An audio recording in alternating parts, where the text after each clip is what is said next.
I gotta really ask you this question. It's painful for you as an Atlanta Falcons fan. Do you think it's time for y'all to move on from James Pearce Jr.? Yes. Considering what he's accused of, for those who may not know, he's accused of domestic violence regarding the WNBA player Rakia Jackson From the LA Sparks, yes. from the LA Sparks, and allegedly he ran his car to hers. James. Listen, I understand Rakia is a cutie pie. She's a beautiful woman. But young man, you live in Atlanta. Now, I'm not trying to tell you to go out there and be Stephon Diggs, but understand where you're at. You are in Atlanta, young man. That's the thing. No need to crash out. And the thing is, she was playing in Unraveled at the time. I don't think she's playing anymore at this point because of that. So, not to mention, it took 6 police officers in order to bring him down, get him down on the ground, ran over. Look, look. Let's not sugarcoat this thing. Like that cop said, his behind looking to be alive. He rammed that cop's knee, damn near ran him over. So, yeah, and you got to ask yourself, if you don't cut him, then what kind of precedent are you setting, and what are you saying to your women's fans? Especially in Atlanta. And the thing is, we understand he's a talented pass rusher, but what are you saying? This is a time for the new regime, and the thing is, he's a rookie. All of that guaranteed money, if he's suspended, automatically off the books because he'll have no more guaranteed money. You can easily cut it. Go ahead and cut it. If another team gets him, that's their problem. You don't have to deal with the bad PR. You don't have to deal with the bad agendas that go along with it. Oh, some teams going to take him. I think the Cleveland Browns would. I think that they would be right in the front running in order to pick him up. And quite frankly, him and Myles Garrett would be terrorizing. No, champ. Not just Cleveland. Don't be surprised if the Dallas Cowboys. Dallas, they're known for picking up troubles. But they brought in Greg Hardy. Yeah. What's so fun about Greg Hardy is this? You did all of that. Not gonna say what he did. You did all of that, and ever since then, you be getting your ass whooped every time we look up in MMA. Now remember, champ. Carolina during the 2014 season, he played for like one game, but he didn't finish the rest of the season. He was placed on the commissioner's exempt list, which means you can get paid, but you won't play. And remember, in 2015, he gets signed to the Dallas Cowboys, I believe, for 1 year. He was convicted in the bench trial for DV. But in North Carolina, like I mentioned, you can appeal for a jury trial. Greg Hardy was granted that appeal. And when the jury trial transpired, the woman who gave sworn testimony refused to show up. And ultimately, it was discovered that there was a financial settlement between the two. Yeah. And like I said, you got to cut it in Atlanta. And plus, if you're Dallas is known for taking controversial players, as well as Cleveland. Michael Irvin. Well, not just Michael Irvin. I mean, look, you look at Charles Haley. Remember, they brought in. But the poster boy for that is Michael Irvin. Yeah, Michael Irvin, he's one of the poster boys, but he ain't the only one. There's some people, Chad. We can't. Nate Newton. A lot of those guys, but Michael Irvin is the poster boy, especially with the meat. Especially when he showed up to court with the meat. 90-degree weather with the Versace shades on with the meat. But if I'm Atlanta, I agree with you. They should probably move on from him. You can probably get somebody else. Unfortunate, it's a shame, champ, because again, you got something going with you with James Pearce Jr. and Walker, and now with this story, I think it's best for you. If you're Atlanta, you got to move on. I mean, it's going to upset a lot of women, not just women, black women. Well, the thing is this. There were character issues coming out of Tennessee when he first got there. That's how come he was slipping in the draft. He was one of the more talented guys. He was talent-wise, if you remember Javon Curse from Florida, that's what I would compare him to. You know, he was looking like Javon Curse from Florida when he was coming out of Florida. But, you know, coaches were saying he had the 1 foot out the door attitude. He had a nasty attitude. And at a certain point, he didn't want to do what the coach said. He was very, very violent. And hell, even in practice in the Atlanta, he got into a fight damn near every day. He was in fights every day, nearly on the practice field every single day. So what does that tell you? So the signs were there. It's just, you know, when you're on the field and it's on the field, people just, oh yeah, you're just being aggressive. But you know, when you take that off the field, and some guys, they just don't know how to turn it off, and that's their problem. You know, we saw that with Lawrence Taylor. He just didn't know how to turn that off. But it's just unfortunate that, you know, a young lady was involved with that at a certain point. But, you know, and it took you ramming her car, just like your CJ from Grand Theft Auto, and you hitting the police officer, and it takes 6 police officers on camera in order to bring you down. And now you are out on the $20,000 bail. So it's going to be interesting to see what happens in this situation. I think they should go ahead and cut it. And, you know, hey, look, I understand, but you got to think about PR, number one, and you got to think about the example that this is going to set. You know, you got to think about the example it's going to set. You know, you got to think about that example it's going to set, especially in the mecca of, you know, black women. Like I mentioned, Chad, because when you think of Atlanta, predominant, you think about black women, and guess what? And if they see, because remember, if you thought what happened with Ray Rice in Baltimore, oh, they will burn that damn stadium to the ground. So see what I'm saying? Look, you got to do something. Even if that's, and the thing is, what pisses me off about the situation is, I feel like everybody's kind of dragging their feet with this situation. When we saw Calvin Ridley, he got suspended for a year over $1,500. Remember that? So you talking about? Wait, Ridley, are you referring to the gambling thing? Yeah, the FanDuel. He was on FanDuel. Yeah, FanDuel. Yeah, I remember that. $1,500. He got suspended for $1,500. So if he got suspended for $1,500 damn dollars, this guy better be suspended for damn near a year at least. So that's just the thing. And Calvin, like I said, and it was found out that he only bet $1,500 on FanDuel.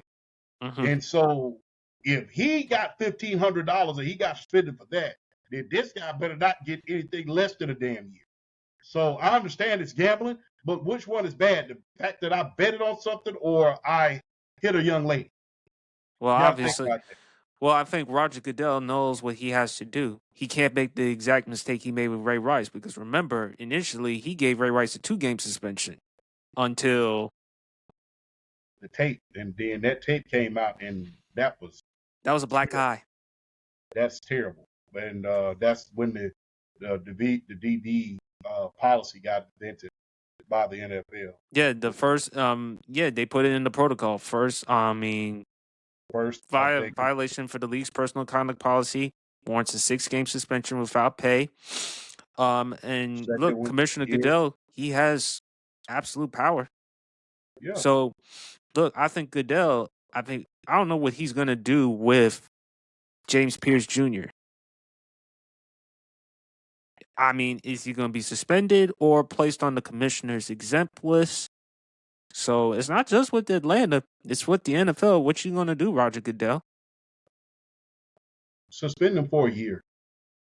I'll say suspend him for a year. Look, put him into a program, see if you can rehabilitate him, see if you can do some things with that. But there has to be a consequence because at the end of the day, that you stay in Atlanta.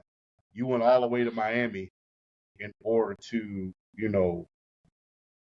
do that, uncalled for. And like I stated, you got to think about the precedent that it's going to set. NFL and teams have dropped the ball once. How many times are you going to drop that ball before a lot of women fans are really, really turned off about the product and they turn it off, especially in a city like Atlanta? And look, I understand that, because apparently she broke up with him, but that's what kind of drove him over the edge. But like I stated, man, my guy, you're James Pearce, and it's Atlanta. Look, only by the criteria, by the criteria of the internet, and you know what I'm talking about, the TikTok talk, as far as Instagram. relationship, and the Instagram talk, as far as like, you fit the mold for a Yeah. lot of matches. So I mean, it's full of them. So you're But outnumbered 20-1 in Atlanta, James Pearce. So I mean, that's no reason to crash out on somebody and just go to Miami and just have a hissy. well, there's no reason, especially to a woman at all, especially in today's time. No matter if it's Atlanta, Miami, or whatever, there's just no excuse for that type of behavior. There's no excuse for domestic violence. There's no excuse for any man to be putting their hands on a woman. He could have just moved on from her. That's all he had to do. But you could see a suspension for a year, maybe 10 or 12 games. Who knows? I don't know what's going to happen, champ. I mean, he's going to miss some football. There's no doubt about it. There's no point. Look, there He's in going the no, great he's going to sit down. We know that for a again fact. in the great words of Daffy Duck from Tiny Toons Adventures. Remember when he was impersonating Batman? I don't Mm-hmm. want to do this. I have to do this. That's what the NFL is at this point. They may not want to do it, but they got to send him down. And like I said, I won't be a bit surprised if it's a year suspension. I wouldn't be surprised, and I won't be surprised if it's a year suspension and you get cut. And we've seen situations with these players where they never recover after being suspended and being cut indefinitely. Because the thing is, we saw a prime example of my Georgia Bulldog, Odell Thurman. We remember, the great Odell Thurman. He came out in the early 2000s, had a spectacular year. He had over 110 tackles his rookie year, had 5 forced fumbles, 5 interceptions, about 20 tackles for losses, and 1.5 sacks. Was fourth in Rookie of the Year voting, and I think it was like 10th in Defensive Player of the Year voting. And the very next year, he got into some trouble, and we never heard from Odell Thurman again. And So we saw with Kareem Hunt, because remember, Kareem Hunt led the NFL in rushing in this rookie season, and he was on pace to having another Pro Bowl caliber season. You often said, champ, had the Chiefs had kept Kareem Hunt, they probably would have won a they'd Super have won the Bowl Super Bowl. the first year with Mahomes. And look, we've seen other examples. Greg Hardy, Yeah, 2013, had an excellent year. I think he had 16 and a half sacks during that season until that incident. yeah. So I think for Atlanta, you're going to have to move on. And I think with black women, especially in Atlanta, if, like I said, if you thought with Ray Rice, Yeah, it's if they don't do something drastic, like I stated, if Calvin Ridley got suspended by the league for a year for $1,500 damn dollars, $1,500, that's my salary. $1,500. He got suspended for $1,500 for a year indefinitely and had to sit out after that rookie season, that spectacular Pro Bowl, all pro rookie season that he had. Then guess what? DV, you might as well just go ahead and sit out, go ahead and just pack your clothes and get ready for boot camp at this point, because guess what? You're not gonna see the field anytime soon. Just being real. At least a year, like I stated. Calvin Ridley 1 year for $1,500. How's it gonna look? $1,500 versus DV. So not one but two people could have lost their lives. Because remember, a bunch of people could have lost their lives. The young lady, Kia Jackson, police officer, and then you remember he well, it crashed took his 6 car. of them in order to bring down James. And then before the damn crash, before he got taken down, he crashed his damn car in a high-speed chase. He could have killed somebody. Well, unalived somebody. Excuse me, YouTube. I apologize. But he could have unalived someone. Several people. So $1,500 versus DV nearly hurting somebody. I'll let the NFL and the Falcons do that. Well, it's pretty obvious what they're going to have to do. Not just because of what happened with this incident, but also incidents before. So if the NFL, and plus they don't want to deal with another PR nightmare. Nope, you don't. Not just that, you got to set a precedent, man. You got to protect the women you got to protect the women. Well, they have, and look, in the past, when they handled the Ray Rice, Greg Hardy, and other incidents, you didn't. Yeah. Now you have to, because Yeah. you're under more of a microscope. And again, by you not doing this, then guess what? Are we going to be surprised, champ? Probably not. You gotta do something because you're in between a rock and a hard place. Like we like to say down south. Because if you don't do something, and I'm talking about drastic, it's gonna be hell.